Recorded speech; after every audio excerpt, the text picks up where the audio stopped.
Hey guys, Miles Ramos, and today we're going to talk about the Miami Dolphins at the Las Vegas Raiders post game. And last night was a crazy night for the Dolphins. Oh my gosh, they won 26-25, and pretty much a shootout at the end, just going blow for blow after it was tied at 16. And it's interesting. This is saving the Dolphins' playoff hopes. They now improved to 10-5. They're 5-2 on the road, and then the Raiders dropped to 7-8, and they're also 2-6 at home. So unfortunate for the Raiders there. Let's talk about some of the team's stats. Total yards, we have the Dolphins with 383, Raiders 418 turnovers. The Raiders turned it over on the last play of the game. Time of possession, Dolphins 33 minutes 1 second. Raiders 26 minutes 59 seconds. First downs, Dolphins 18, Raiders 23. If you look at most of these stats, you would probably think the Raiders won the game, and they did not. It was a close one. It was. So, obviously, if you watch the game, you know that Ryan Fitzpatrick came into the game in the fourth quarter, and it wasn't really any slight to Tua, but I'm going to tell you why. Tua was probably subbed out. So Ryan Fitzpatrick came in and had nine completions for 13 attempts, 182 yards, 1 touchdown. He wasn't sacked. And then when you look at Tua, he had 17 completions for 22 yards, totaling to 94 yards. So he was averaging 4.3 yards per play. And he also had a touchdown, and he was sacked 3 times for 23 yards. So it just, not that Tua was doing bad, it's just the offense wasn't getting the necessary amount of yards. And for some reason, when Ryan Fitzpatrick gets in, receivers, running backs, whatever you want to call them, they just go crazy. And they just play a lot better for some reason. It's due to Ryan Fitzpatrick's ability to kind of just push the ball down the field and just have no fear in possibly turning over the ball. And it just wasn't a good night for Tua. It's unfortunate, but Ryan Fitzpatrick came in and got the job done, and that's all that matters for the Miami Dolphins. That's what they put him in there for. Derek Carr, though, for the Las Vegas Raiders, he went 21 for 34, 336 yards, 1 touchdown, and was sacked 3 times for a loss of 22 yards. Then we also have rushing. Myles Gaskin was the Dolphins' leading rusher, 14 carries for 87 yards. We also have Clayton Fitzgerald had 1 carry for 22 yards. It was off of a fake punt. Clayton is a safety and usually just a special teamer. And early on, when we signed him in the offseason, I knew he was a special teams type of player. And I'm like, all right, that's honestly a pretty good pickup there. I actually like that pickup when it happened. And not to be bragging or anything, but, he's been doing pretty good on special teams for the Dolphins as of late. Tua Tagovailoa, 3 carries, 11 yards. Lynn Bolden Jr., 1 carry, 8 yards. And then Salvon Ahmed had 6 carries for a total of 2 yards. Then we look at the Raiders. Josh Jacobs had 13 carries, 69 yards. And Jalen Richard had 2 carries for 19 yards. Devontae Booker had 6 carries for 11 yards. Henry Ruggs 1 carry for 7 yards. And then Derek Carr had 2 carries for a loss of 2 yards and a touchdown. Tell me how the math adds up there. Next, we have receiving for the Dolphins. Myles Gaskin had 5 receptions, 82 yards, 2 touchdowns. His longest was 59 yards. That was the touchdown that Fitzpatrick threw to him on the kind of right side of the field. He was going to the left, kind of got stopped up, and then he just cut back right. And Matt Collins made a huge block that set up the running lane for Myles Gaskin after he made that block. And it was pretty much set up the game right there. Mike Oseki was the Dolphins' second leading receiver. He had 4 receptions for 54 yards. Longest one was 31 yards. That put the Dolphins in, I believe, field goal position on that drive.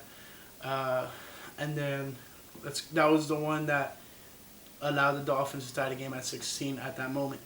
Jakeem Grant, he had 5 receptions, 43 yards. Matt Collins, 2 receptions, 42 yards.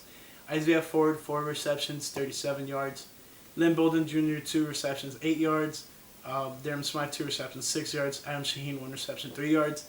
And finally, Salvon Ahmed, 1 reception, 1 yard. So Salvon Ahmed did not have a crazy game this week, but that is due in large part to Myles Gaskin being back. And Myles Gaskin showed up. He had 2 of the touchdowns for the Dolphins, so it was great for him. Next, we have Nelson Aguilar, had 5 receptions, 155 yards, 1 touchdown, and his longest one was 85 yards, which was quite a play. Derek Carr was about to be sacked, kind of gets out of it, runs around a little bit, and then just fires one to Nelson Aguilar, and that resulted into him breaking some tackles and then losing the defenders en route to his 85-yard touchdown, which was a one-play drive, which was kind of crazy. Next, we have Darren Waller, 5 receptions, 112 yards. Most of his plays were just him coming off of right next to the offensive lineman, and then kind of cutting up the field, kind of to the right, kind of like a wheel route, but kind of a little bit more, out there. And so at this point on his route, he would get hit by Derek Carr, and Eric Rowe was just like a step behind every single time. So it was unfortunate, but end of the day, Dolphins win the game. Just gotta look back at it and adjust in the future. Next, we have Hunter Renfo, 5 receptions, 34 yards. Jason Witten, 2 receptions, 12 yards. Brian Edwards, 1 reception, 11 yards. And Devontae Booker, 2 receptions, 8 yards. Jalen Richard, 1 reception, 4 yards. And then Josh Jacobs and Henry Ruggs were both targeted twice each. So Keyshawn Nixon fumbled the ball on the last play, which was the kickoff return. And Clayton Fitzgerald had the recovery. Honestly, extending the Dolphins' turnover in consecutive games to, I believe, 22 at this point, which is quite amazing if you ask me. That extends, obviously, 2 seasons, and looks good. It looks good for the Dolphins' defense. Speaking of Dolphins' defense, we have Jerome Baker, 10 total tackles, 7 solo, 1 sack, 1 tackle for a loss, and then QB hits, he had 1. Andrew Van Ginkel was next with 8 total tackles, 7 solo, and he had 2 sacks, 2 tackle for a loss, 1 pass deflection, 2 QB hits. Eric Rowe was next, 8 total tackles, 6 solo. Kyle Van Noy, 6 total, 3 solo. And then let's get into some important stats here. We have Zach Sealer with a tackle for a loss. Xavier Howard, 2 pass deflections. Rayquan Davis had 1 QB hit. And that's about it for like some key defensive stats. For the Raiders, Corey Littleton was the leading tackler, 9 total tackles, 8 solo. Rayquan Mcmillan, you guys might know him. He used to be a Miami Dolphin in the past 2 to 3 years. And he got traded in the offseason when they were in training camp. And respect to Rayquan Mcmillan, he went up to Landon Roberts, a guy who was his teammate for just a couple weeks. And even though they were no longer in the same team, he still went up to him and respected that. They were at boys at some point. And it was unfortunate Landon Roberts went out on this game. But he went up to him, showed his respect, and I respect that. He had 9 total tackles, 6 solo. He had 1 tackle for a loss. And then LaMarcus Joyner was next, 5 total tackles, 5 solo. And then some key stats. Jonathan Abram had a tackle for a loss. Jonathan Hankins had 1 sack, 1 tackle for a loss, 1 QB hit. Dalton Levitt had a pass deflection. So did Nevin Lawson. Carl Nassib had 1 tackle for a loss, 1 sack, 1 QB hit. Javin White had 8 tackle for a loss. And Arden Key had 2 QB hits. Max Crosby had a QB hit, tackle for a loss. And then Kendall Vickers had a sack, tackle for a loss, and a QB hit. And that's about the key defensive stats. Kick returns, Dolphins had none, but the Raiders had 1 return for 3 yards on the kick return. Jakeem Grant had 1 punt return for 7 yards. Hunter Renfro had 5 punt returns for 61 yards. He had a long one that was 32 yards, which made a guy miss. Almost lost his balance, put his hand in the dirt, and kept himself up. And I was kind of scared. I thought he was going to return that one. And eventually he did not, which was good for the Dolphins.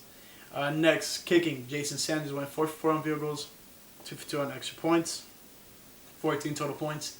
And that was the difference because Daniel Carlson went 4 for 4 on field goals and then 1 for 2 on extra points, which was that 1 point difference that made the Raiders and the Dolphins not going to overtime, instead putting the favors in Dolphins side, the odds. So yeah, he had 13 total points. Punting, Matt Hack had 5 total punts for 233 yards, and 1 was in the 20. And then punting, AJ Cole had 4 punts for 168 yards. 1 touchback, one was in the 20, longest was 58. Matt Hack's longest was 51 yards. Standings now, this puts the Dolphins at 10-5. Pretty much in the driver's seat right now for the 7th seed in the AFC wildcard race. And it's kind of frightening because the Ravens are currently beating down on the Giants as I'm making this video. 10 minutes ago in the fourth quarter, Baltimore is winning. It's 27-6. And then the Steelers are coming back currently 24-21. They are down by 3 points. And those are the only real games that matter for the Dolphins right now. Jets are beating the Browns 20-10 currently. Oh, shoot. And then Cincinnati is beating Houston by 3 points. So those are some of the stats as I'm making this video. But it's probably going to be different outcomes. Standings for the AFC West, though. Kansas City 13-1. Las Vegas 7-8, and I believe they are eliminated from the playoffs. Now, I want to talk about what happened in this game. How did the Dolphins end up winning this game? Well, Ryan Fitzpatrick threw a ball pretty nearly blind. Like, luckily he was already in the throwing motion when that face mask started to happen. But if he was not, we wouldn't be here today saying that the Dolphins won this game. We would have been probably saying the Raiders won this game. Because as Fitzpatrick is throwing that ball, he's about to get that release point, and then the face mask comes. Boom. And I'll put the picture probably as a thumbnail. I'm not sure yet. But definitely, it was wild to see that. And, yeah, Dolphins won this game off of, I wouldn't call it luck, but that luck does go into some wins in any type of sport. So, yeah. So, on that last drive, Ryan Fitzpatrick, deep pass left to Mac Hollins, pushed out at the Las Vegas 41 for 34 yards. Penalty on Las Vegas for roughing the passer 15 yards, enforced at the 41, which puts the ball at the Las Vegas 26. Ryan Fitzpatrick, incomplete pass to the right side, and that was Jason Sanders' field goal, remaining 1 second left on the clock.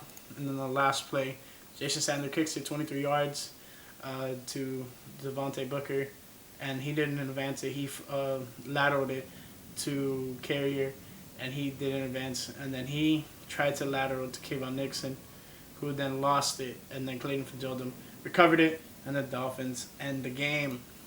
Now, what led up to that? Tua wasn't doing good.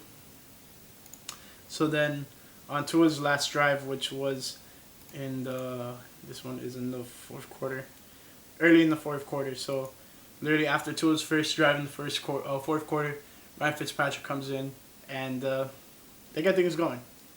He gets a field goal, the one that Mike Oseki led the big play on, and then the next drive we have Myles Gaskin break the tackles and then end up going on the right side of the field to drive for a touchdown that put the Dolphins on top by 1 because of the missed field goal.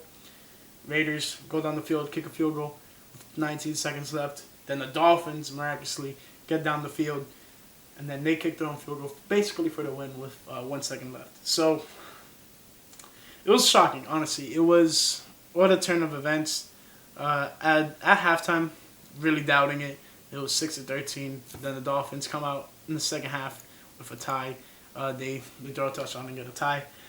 So this game was kind of an emotional roller coaster if you're a fan for either team, and if you're not a fan for either team, it was just fun to watch. I could imagine, and this was just like a game like who is really gonna end up winning this game.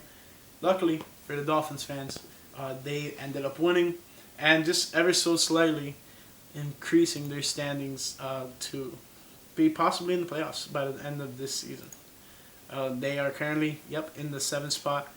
We're just waiting on the results from the Colts, Browns, and Ravens game. And then we'll find out what is happening next week and what the Dolphins need to do to win. Now, I will be going out of town this week. And I'm going to be still trying to make videos. But besides that, it's going to be a little bit more difficult to come out with them on time and just be a little bit more relevant. But just let me know what you guys thought of this last game where the Dolphins won 26-25. Heartbreaker for you Raider fans. Was it something that you were crazy? Like one of my friends, when they pretty much thought the game was over, they bet to the other friends. They're like, I'm gonna jump in the pool if the Dolphins win.